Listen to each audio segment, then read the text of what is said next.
on the podcast for a couple more weeks. Claire is the owner of the website wkleaguenews.com. I will leave a description to that I'll leave the name of the website in the description, and you can also find the Instagram page by the same name. Again, you will find that in the description to this video.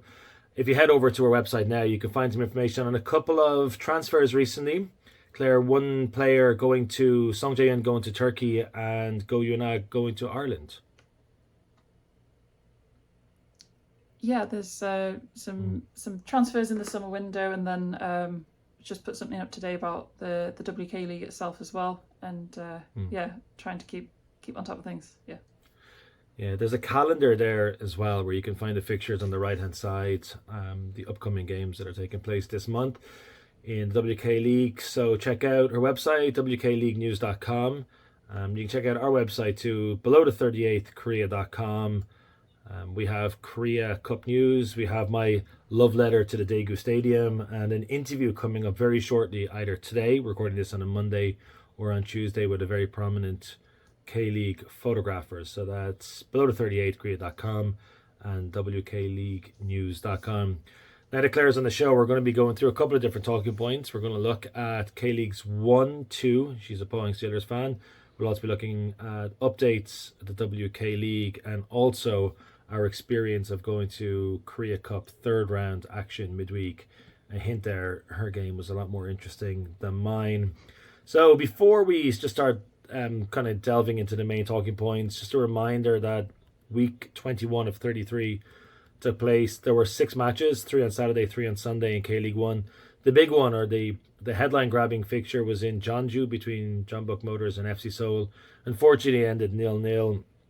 There wasn't a huge amount happening in that game. Bucheon FC 1995 had a really surprising 3-0 win against Gangwon. That looks like it's the end of whatever championship hopes Gangwon had.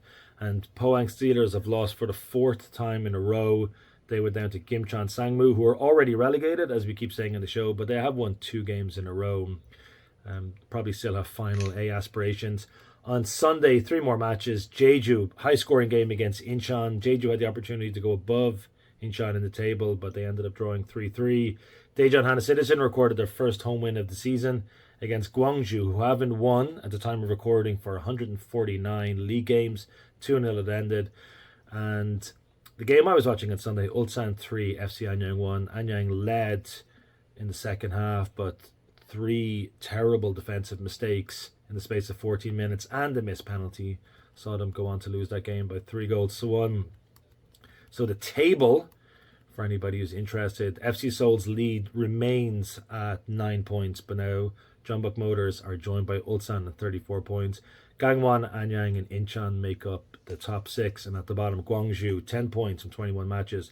They've lost 13 so far. Their season is absolutely over. They can get ready for the relegation promotion decider sometime in December. And just quickly on to K-League 2. The big news in K-League 2 is that the Suwon Blue Wings have gone top for the first time since April. That was despite drawing against Jeonbuk Cheongju at the weekend, because Busan I-Park have lost again. That's 3 in a row. They lost at home to Seoul Eland. Seoul Eland are now just a point off first. They're level with Busan in second. Suwon FC had the weekend off, which is unfortunate for them because they were building a good bit of form. Hwasung were the big winners, though. They annihilated Daegu 5-1. Daegu have now lost back-to-back games against teams in and around the playoff spots in that division. And at the bottom, Gimhae could have recorded their second win of the season, but they were held to a 2-2 draw in the Was Stadium with Ansan Greeners. So I said the Blue Wings are top by 1 point ahead of Busan I-Park and Seoul Eland. But crucially, both of those 2 teams have scored way more goals than Suwon. And the classification in K-League 1 and K-League 2 for championships, relegation, Final A, Final B, it goes down to goals scored, not goal difference. So the Blue Wings have a huge amount of work to catch up if the sides are to finish level. So let's bring Claire into it now. Sitting there listening to the results of K-League 2, a division she'll probably never have to go and watch any football in. But the Steelers are making things interesting. 4 losses in a row, a surprising defeat to Gimcheon Sangmu on Saturday. What's going wrong? I mean, you say surprising. I don't know. Yeah, it's we've gone from sort of the real high of coming back from the World Cup break and having those 2 wins away at Anyang, away at Gwangju, when it was like everyone's on top of the world, and it's gone now to complete pessimism. Just a lot of very unhappy Steelers fans at the moment. Yeah. And this obviously follows on from EHOJ's move to Germany. I'd imagine that hasn't made the situation any better. Yeah, it's one of those things. I mean, I think as a club, as the supporters, we're used to that thing of like good players coming through the club, and we know that they're going to go on somewhere else if they're a good young prospect. His move, I think, has come later than a lot of people probably expected it. So in a way, we're just glad to have had him around for that long, and obviously everyone's wishing him well. But at the same time, aware that leaves a gap in our team for the rest of the season. And there's already, like the gap left behind by Obedan, I don't think has really been filled at all. Just some, I don't know, from week to week, you kind of don't know which team you're going to see. And I don't mean necessarily in terms of changes in starting lineup, just in terms of you don't know what version of Pohang Steelers you're going to be watching and what kind of football or whatever it is that they're going to try and play. Yeah, it is interesting as well about they're essentially a feeder club almost for John Buck Motors, especially, which is surprising given their history and the level of success that they have. I know they're not owned by Hyundai, and obviously they're pumping loads of money into Ulsan and John Buck. So you have Oberdan, you lose Oberdan. You have EOJ, you lose EOJ. These players inevitably are just going to move on. Whereas those other clubs, especially Ulsan and Jeonju, just don't seem to have that issue hanging over them unless it's a club from abroad coming in for their players. So Gwangju and Anyang, you said, a couple of good results after the World Cup break, but the John Buck result, maybe people could excuse that one, even though their season hasn't been great. But some of the other results that Pohang have had, I guess Seoul, you could probably excuse that one too. But losing in Jeju, I know Jeju are beginning to turn their season around, but it's obviously a game that I don't think many Pohang fans at the start of the season would expect to lose. I think definitely Gimcheon Sangmu as well. Is there any danger for the management team? I know he's a hero down in Pohang, but do you think he'll be allowed to continue on for another season? Yeah, I mean, absolutely. He's well liked. He's a club legend in his own right, even before coming back as a manager, and he's got a lot of love and respect. But that only gets you so far when the results are not satisfactory, and increasingly you're starting to see sort of the plug they are out kind of comments and so on online, and hearing those conversations around. Pohang fans are, I know, quite proud of having the reputation of not being as negative as other fans in terms of in the stadium, not booing our own players and staff, not sort of chanting at the referee, that sort of thing. So you don't necessarily hear it as much during the matches or before and after games, but those conversations are happening, and if there's not some change soon, they're going to kind of come to the forefront, and it is going to be difficult once the fans are once they're against the manager, even in a small way, and I think people can still have that appreciation for him, for all he's done for the club, and still say, look, it's time for something new. Yeah. Park Tae-hye as the manager, I think he played all of his professional career with Pohang. There was rumours before, I think he left, wasn't he, China Women Under 20 or something, around about, I think it was just before COVID. And there were definitely other teams who were interested in bringing him over. I know the Blue Wings, there were definitely conversations in Suwon about approaching him, about being the next manager. But the talk of the town, I don't know if this is true or not, I'd imagine it is true. It's quite interesting if it is, but the talk was that he was waiting for a position to eventually open up in Pohang. Then Kim Gi-dong moved on to FC Seoul, and he got the job that he's always desired. It's nice to have somebody like that at your club who just absolutely cherishes the idea of either playing there or managing there. This weekend, Saturday, Ulsan at home. It doesn't get any easier. Is yeah, pressure's on. It's obviously we won the away match with the last minute goal, like, highlight of the season.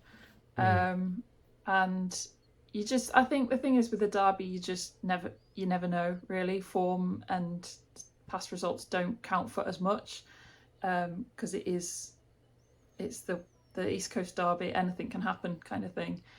But with fans starting to get a bit disgruntled, and also the past couple of weeks, I mean, I wasn't there on Saturday, but the week before, now that we're back at the Steelyard, it was hot, and there's not really anywhere to go near the Steelyard. You're just out in the heat while you're waiting for the match to start. It's not an easy sort of feat, even just being in the stands. Obviously, not to mention the players running around and that, but some people are sort of saying, I don't know if I'm even going to go because it's going to be grim conditions and we're probably going to lose, basically. Conditions are grim and attendances are down. There's no doubt about it. I was at the Anyang Gwangju game, I think it was a few weeks ago, and there was just a shade over 5,000 added. Some of the other matches that were held on Sunday, again, K-League has an issue with sending teams. I think Paju had to go down to Jeonnam Dragons on Sunday night. There's obviously an issue with not having more localish clubs playing against each other on a Sunday, and then having the teams have to travel further to play against each other on a Saturday. But even still, it's too hot. It's way too hot. I don't know how the players are able to run. Even just standing there watching this game is really tough work. So that's Ulsan at home this weekend. I mean, I've seen Ulsan once recently. You've seen them once recently as well. Yeah. We'll get onto that towards the end of the podcast. I didn't think they were impressive on Sunday against Anyang. They were helped by some just incredibly naive defending around about the hour mark. But up until that point, they were the second best team by a long way. So I don't think, even though they've won 3-1 the last two games, I don't think there's a huge amount of fear there. So perhaps that will be the game that kind of kickstarts Pohang's season. And then after that, it's Gwangju away. I mean, Gwangju are going on 150 days without a win. They haven't won since the second round of the season. You don't want to be the team that lets them get off, finally get a win. I mean, that would seem like an awful result. I think people will be watching keenly when the starting 11 comes out this weekend. We've obviously had some new players in as well, and I think from what I've heard, I wasn't there on Saturday, but from what I've heard, people were quite impressed with the new signings and would quite like to see them in the starting lineup this weekend. So whether that happens or not, I don't know. We'll be missing Kento because we got like this season's 600th red card, whatever we're up to now. So that will affect the selection a bit as well. And quite a few injuries as well. That's part of the story as well. I mean, we haven't seen Georgie for a while now. Jin Min-yoon's been out since the Anyang match. John Min-gwang has not been playing. And Hwang In-jae was missing from the squad on Saturday as well. So quite a few key players who just not an option at the moment. I'm not sure when they're all due to be back. Yeah, small squad as well. It just some of the teams are bordering on 50 players in the squad, and a lot of the other sides are just struggling to put together anything. Let's go on to WK League. As you said, you've updated your website today. After I was having a look at the transfers earlier on today, a Korean player moving to Cork City. I mean, even from the men's game, it's a move that is very rarely undertaken. We were both at matches at the weekend. I was in Suwon FC, basically to watch the champions elect. I hope it's okay to say that, against Sejong TNT Sports Toto, and you said you were in Gyeongju. So just a quick update on the table. Suwon FC women, they are top. They've won 4 out of the last 5, 2 in a row. They are 8 points clear of Hwacheon. Sejong, who I saw, are down to 5th. They just lost that game. They'd won the game previous to that. Suwon are good. I know that's not a groundbreaking statement, but I made I decided to go into this game without looking at the table. I knew they were good, and Mike has seen them a few times this season, but I didn't know the extent to which their dominance.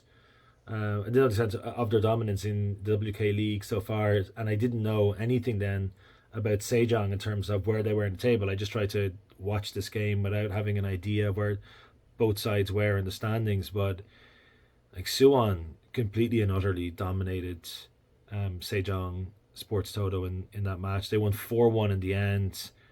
Both sides scored late. Perhaps Sejong put a little bit of gloss on the score as well. But are they as good as I'm trying to make them out to be? I know they have some really prominent former Korean nationals in their side, but are they as outstanding as it appears? They've only dropped points in 4 out of their 18 matches this season. Yeah, I mean they've got top class players. They've got more players than a lot of other sides. So talking about, injury problems, small squads, that is even more of an issue for one or two teams in the WK League, especially this year. And they've just got a level of kind of experience. And I think that is partly through the players that they've got and their experience, but also just in terms of being having the club infrastructure that Suwon FC has, being connected to the men's team and so on as well. That all just sort of rolls together to make them a force to be reckoned with. Certainly this year, they obviously had a bit of a poor season last year, but with bringing in some of the best players ever in Korean women's football, basically. And I think we've got to not forget that Hwacheon have got 2 games in hand. So obviously, even if they do win both of those, they still won't be caught up to Suwon because they've got enough of a buffer now. But it could be closer than it looks at the moment. Does it feel that way?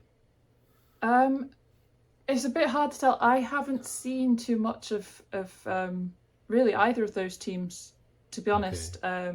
This season I've seen a lot of highlights and so on, but I haven't seen them in the flesh. Hwacheon are very put together. They don't have necessarily the big names that Suwon have, and if you're not sort of into WK League already, you could be certainly forgiven for sort of looking at the squad list and going, I don't know who any of these people are, basically.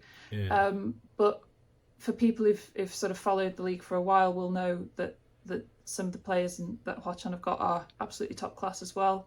And they tend to have less kind of turnover than some of the other clubs. So there's people there who've been playing for Hwacheon for years. They've been playing together for years. And I mean, they are the defending champions as well. They'll be going into the Women's Champions League for the first time. And in the end, because of the structure of the league as well, just coming top in the league doesn't guarantee you the trophy. And Hwacheon, if they make it to the championship final as the second place team or as the playoff winner, they could still put up a good fight against Suwon. And 8 goals conceded in 16 matches. Yeah, it's and to be honest, Gyeongju in third, and on the rise. So again, being in third is enough to put you in the playoff, and that's enough to give you a shot at the title. So those 3 sides, Suwon, Hwacheon and Gyeongju, first, second, third. Gyeongju are 4 points clear the buffer zone of fourth, and then we go down to Sejong, Incheon, Seoul, and Jeonnam at the bottom. So, or Gangjin at the bottom, isn't it? So Gangjin are new. Am I right in saying that? They're new and also not new. Okay. It's a new side, but it's a Phoenix club from what was Changyang until last year. So they're obviously struggling, and I guess that's not too much of a surprise. In a way, but actually, I think at the start of the season, looking at the players that they brought in, I think a lot of people would have had them come in higher up the table and certainly with more points, even if they were at the bottom. They've got some they've put together what should be a pretty good squad. They did have a sort of managerial change within the off season. The person who was originally appointed as manager, there's been some issues behind the scenes there, and he was replaced quite close to the start of the season. I don't remember the exact time frame. So that probably not ideal from that perspective. And also just starting out in a new location, their home ground wasn't suitable until a few rounds in, and they've had some things to iron out on the kind of club admin side as well. So I think they're underperforming for the squad that they've got. What about the move? Because I asked you about this at the start of the season. One of the things that was frustrating from a league point of view was the number of midweek matches where it's just harder to get to. But a Friday night game, I was at a game on Friday, you were at a game on Saturday. Do you think this has made a big issue, like a big improvement in terms of like the availability of the games and more people showing up, just because the matches are on a more like a time, like, let's be honest, just suits more people. Most of us are working Monday to Friday. I don't have the kind of actual figures, and I hope that we're going to see some full figures by the end, because with the QR code system that's now in place as well, they should have more accurate attendance figures for all of these matches, and hopefully they're going to kind of do something with that information. I think it's just my impression from going to matches. I think it does make a difference. I think there have been more away fans in general, and people, I think, coming to the weekend matches, you feel like it is a much easier sort of on people's schedules, that people can not only come to the match but also come a few minutes early, sorry, more than a few minutes, but like a little bit earlier, have something to eat, chat to people, have a bit more community around the matches as well. For now, I think some of the changes that have come in the league this year, it's all good for people who are already there, already know about the league, and we're probably showing up anyway, but now maybe get a bit more information fed back, better updates, better news, scores updated, all that sort of thing. The next step is to get new spectators in, people who haven't been at those matches before.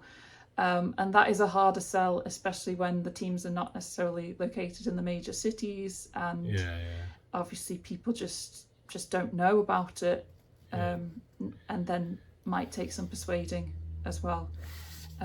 With the changed fixtures, you also do get potentially in some places there's more clashes with men's matches, which is does make people have to then choose between their teams, but that's sort of unavoidable if you want to have all these leagues going on at the same time. There are going to be clashes, whether it's with the men's football or with another sport. At the end of the day, there's going to be other things going on.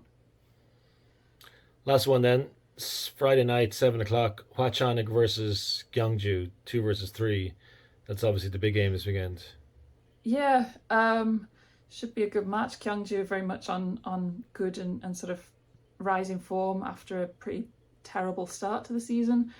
They got an important 3 points against Mungyang, the Sangmi team, at the weekend, which has given them a bit of an edge in that battle for third place. But it's all been quite tight in the mid-table. I mean, while Suwon have been running away with it, Hwacheon have been, pretty clearly in second place. There's been a lot of movement with the few teams below them. And it's getting to a bit of a crunch point for, if teams are dropping points at this point in the season, they're going to fall out of the playoff race sooner rather than later. So if Gyeongju can get a point or 3 at Hwacheon, that would put them in a really good place. Yeah. I might have to go watch a few more Suwon FC games. They're the closest team to me, I think. I kind of live in this nice area where Incheon, Seoul and Suwon are all relatively close by. They're kind of same distance away from each other. But my goals per game figure is down this season than it was last year, probably because the Blue Wings are so boring to watch. But Suwon FC, I think they scored 48 goals or something in 18 matches. So I need to drive that goals per game average up, and that's probably the best bet. I have to say. That's the place to go for goals. Yeah. They were singing their post guy. I know the men's team do it as well. The song that they have after they score a goal, and then Sejong scored during that song, which I always find like not really funny when you have your this is our song because we scored, and then they have to stop singing early because the opposition have scored. I won't keep you too much longer. Let's have a quick chat about the FA Cup. So if you go onto the website, you can see the fourth round draw is up there. There was a period of time during the third round when it looked like it was going to be more, like there were going to be more shocks than it turned out to be. Now, in the Korea Cup, obviously, there's a lot of surprising results all the time. It's been relegated for years now to Wednesday nights. A lot of people just don't show up for it. And we were saying before we came on that even you're reading the comments of some of the fans after the team has been knocked out, and they'll understand this elimination even at the hands of a lesser known side, provided they go on and achieve what they're supposed to achieve in the league.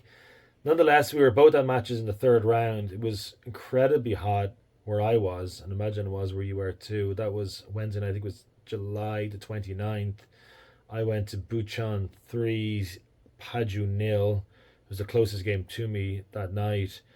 There wasn't a huge amount to say. It was 0-0 after about 88 minutes, and then Bucheon scored 3 very, very late goals, and the reward for beating Paju is a trip to K-League 2's second ranked team at the moment, having previously been the leaders for many, many months, Busan I-Park. Busan, who beat FC Seoul. It was a top of the table clash in K-League 2 versus K-League 1. But just 2 good games to come up in the fourth round. One of them involves Pohang Steelers. It's probably the most interesting tie of them all. They're playing against runaway K4 side Jinju Citizen, who've already knocked out 2 sides above them. One of them Ansan Greeners in K-League 2. But you were at the game that really stood out in the third round. That was the all Ulsan clash between Ulsan Citizen and Ulsan HD in Ulsan HD's old stadium. I've never been to that one, so just go with this whatever you want. Like, what was the occasion like? What was the stadium like? What was the crowd like? Did Ulsan Citizen deserve to win that game? Yeah, well, the stadium, I have actually been before. It's a pretty standard public stadium, with a running track, etc. But it's got quite high walls that do make it feel a bit more fortress-like than some other stadiums. There are about 4,500 people there, most of them wearing Ulsan HD colours. A lot of chatter sort of among different groups waiting for tickets and so on, of a lot of people saying, it's an away match, but it's closer to my house than a home match would be. A lot of people who've walked to the stadium, but they're away fans, that sort of thing. Real local derby scenes. Some people supporting both teams, some people with parents supporting one team and the kids supporting the other, and all that sort of thing. Shout out to the 40 or so people in the Ulsan Citizen supporters end. I'm not sure that they would have been heard from most parts of the stadium, but they were, giving it everything they got with their chants and their drumming and so on. It was a good match. A good watch as a somewhat neutral. I don't think I can ever be neutral if Ulsan HD are playing as a Pohang fan, but Ulsan Citizen scored early, which was, I just thought I'm thrilled for them and their fans that they've scored first, if nothing else. Yeah. What a moment. And right in front of their supporters as well, so they could see it, from the other side of the running track, they could see it quite clearly.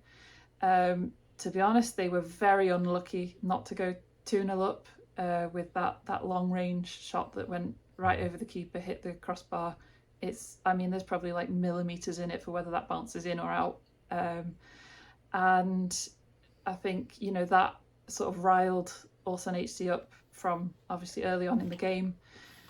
You kind of expect the top tier side to go in at half time and come back reorganised and just, get it dealt with, but they never did. It was a bit nervy watching because you've only got that 1-0 lead, and you think, oh, it's, you know, they're just going to come and ruin the party with a late goal or something. But to be honest, as it went on, normally in that kind of situation, as it goes on and the attacks keep coming, you're thinking, oh, I'm just getting more and more tense. But the attacks kept coming and they just kept dealing with them, and you thought, no, I didn't feel that nervous for them by the end. Got to give some credit to, there was the one defender, I'm not sure, I think he might be the number 5, and just like, it's like Korean Dan Burn, just anything that came in the box, he got his head on it, and it was just, the goalkeeper as well, Lee Sun-il, was just made a few really crucial saves, especially one or two, you know, as time was ticking on at the end, and I thought absolutely a deserved win, and just, you know, great to see as there was a couple of minutes left on the clock, and the home fans singing Taigazeo, and the HD fans starting to get up and leave. It's the magic of the cup. Yeah, it is. They have 2 weeks to wait, 2.5 weeks now to wait before they host Guangzhou FC, who won only the second match of the season, one league and one cup. They beat Chang'an City in the previous round. That's a game Ulsan will probably fancy, and you'd hope that maybe some of those Ulsan HC fans who live close to the stadium, maybe have nothing to do then on that Wednesday night, might show up and lend their support that day to Ulsan Citizen. They're one of 2 K3 sides left in the competition. The other K3 side is Dangjin Citizen, and they have the plump draw against Jeonbuk Hyundai Motors, the defending champions, defending league and cup champions. There is one K4 side left as before Jinju Citizen. They make the short-ish trip, but it is a Wednesday night to Pohang. Not ideal. That's such a great draw for Jinju, isn't it? Yeah, and I mean, I'm biased, but to come to the Steel Yard, which is, you know, it's just a great stadium with a lot of history, a lot of heritage there, and not too far away, as you say, that hopefully, you know, people will be able to come up and from the Pohang side, I mean, hopefully we don't embarrass ourselves. There's, I think it is a bit of a worry, genuinely, because the way that we've been playing recently, you think, well, a lower league side would think now's their chance, but yeah, it should be a good evening, and hopefully cooled down a little bit by then, but yeah. Couple more weeks. Because there were so many surprise results recently as well, we have just one all K1 clash in the 4th round. That's Anyang against Jeju. That was very nearly Anyang versus Hwasong as well. So yeah, a lot of sides in K2 are still floating around, and hopefully we see a couple more surprises as the competition goes along. It'd be nice to see Dangjin Citizen continue their run into the next round. I think that's as much as I'll say for now. But anyway, Claire, thank you so much for joining us on Below the 38th. And we will hopefully talk to you again soon. And enjoy whatever football it is you're going to this weekend. Are you going to prioritise Pohang or Gyeongju? Because they're both playing on Saturday. Friday and Saturday. Yeah, Friday and Saturday. But Gyeongju is away up in Hwacheon, so it's far away. Yeah. We'll see. But I will be just seen the thing ping in a few minutes ago about the tickets go on sale for Pohang this evening. So yeah, I will, for my sins, I will be there on Saturday at the Steel Yard. Yeah, to see the overturn the 4-game losing streak with a big win against Ulsan HD. So anyway, again, thank you so much for joining us, Claire, and we'll talk to you again soon. Absolutely. Thanks for having me.